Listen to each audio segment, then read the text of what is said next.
नमस्कार। कानूनी दुनिया में कई ऐसे शब्द होते हैं जो सुनने में तो मुश्किल लगते हैं, लेकिन असल में बहुत काम के होते हैं। आज हम सिविल प्रक्रिया संहिता के एक ऐसे ही बहुत दिलचस्प और असरदार कानूनी हथियार को समझने जा रहे हैं, जिसे कहते हैं काउंटर क्लेम। जरा सोचिए, किसी पर केस हो जाता है, लेकिन कहानी में एक ट्विस्ट है। क्या हो अगर जिसने केस किया है असल में उसी को सामने वाले के पैसे चुकाने हों? सुनने में ही ये कितना अजीब और एक तरफा लगता है ना? सरासर नाइंसाफी। चलिए इसको एक बहुत ही आसान से उदाहरण से समझते हैं।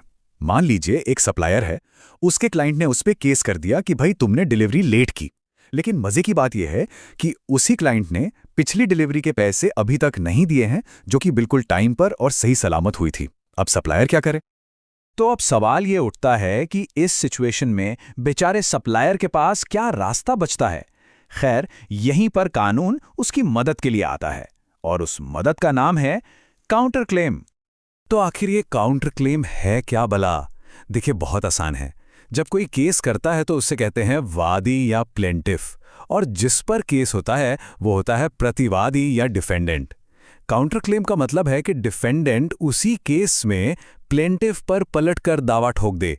मतलब एक तरह से डिफेंडेंट का प्लेंटिफ पर वापस मुकदमा करना। और इसका सबसे बड़ा फायदा क्या है? इसकी एफिशिएंसी। सोचिए, एक नया केस फाइल करने का मतलब है अलग से कागजात, अलग सुनवाई, हो सकता है कोई दूसरा जज हो। कितना झंझट है।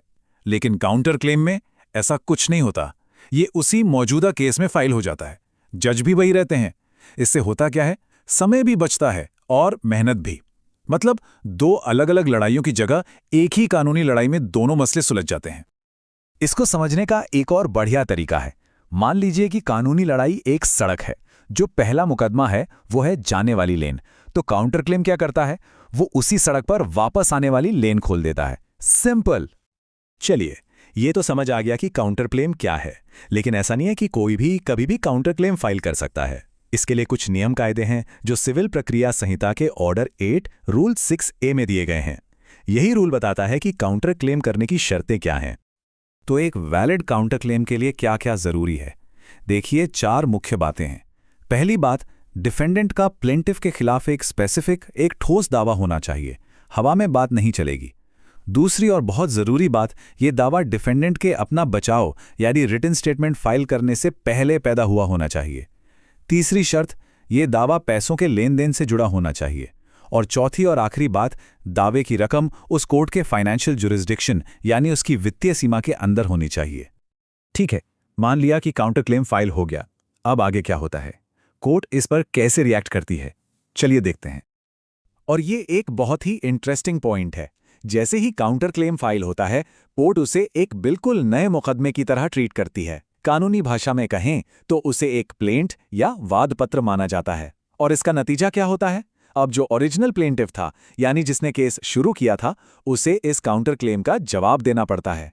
मतलब इस काउंटर क्लेम के लिए अब उसकी भूमिका एक डिफेंडेंट जैसी हो जाती है। तो पूरी प्रोसेस को अगर स्टेप बाय स्टेप देखें तो सबसे पहले प्लेंटिफ केस फाइल करता है।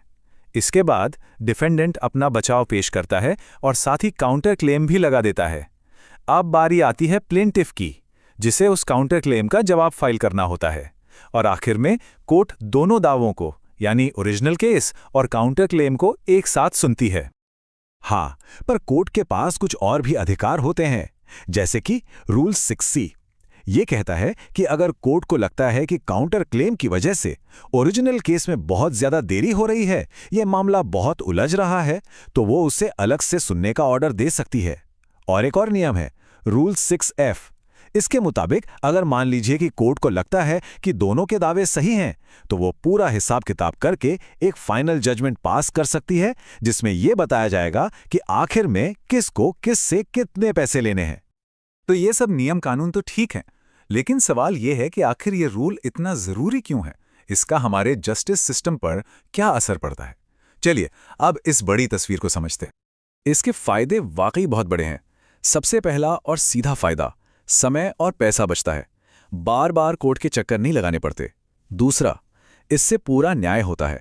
कोर्ट को सिक्के का सिर्फ एक पहलू नहीं, बल्कि दोनों पक्षों की पूरी कहानी पता चलती है। तीसरा फायदा, क्योंकि एक ही जज दोनों मामलों को सुन रहा है, तो दो अलग अलग फैसलों का कोई चांस ही नहीं है, जिससे कंफ्यूजन नहीं होता। और शायद सबसे जरूरी बात, ये हमारे कोर्ट्स पर मुकदमों का बोझ कम करता है। दो केस की जगह एक में ही काम हो जाता है। तो ये सारी बातें हमें एक बहुत ही दिलचस्प सवाल पर लाकर खड़ा कर देती हैं।